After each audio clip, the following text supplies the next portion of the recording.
بسم اللہ الرحمن الرحیم۔ السلام علیکم ورحمۃ اللہ وبرکاتہ۔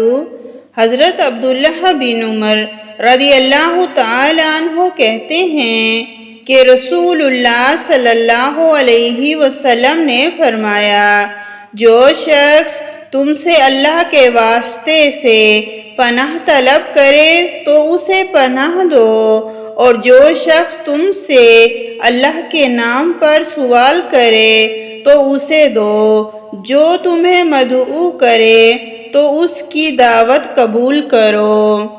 جو شخص تم پر احسان کرے تو تم اس کے احسان کا بدلہ چکاؤ، اور اگر بدلہ چکانے کی کوئی چیز نہ پا سکو تو اس کے لیے اتنی دعا کرو جس سے تم یہ سمجھو کہ تم نے اس کا بدلہ چکا دیا۔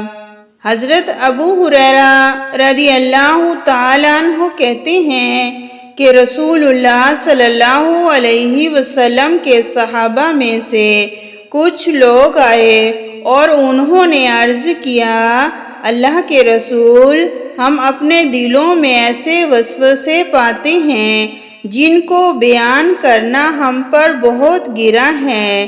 ہم نہیں جانتے کہ ہمارے اندر ایسے وسوسے پیدا ہوں اور ہم ان کو بیان کریں۔ آپ نے فرمایا، کیا تمہیں ایسے وسوسے ہوتے ہیں؟ انہوں نے کہا، ہاں۔ آپ نے فرمایا، یہ تو عین ایمان ہے۔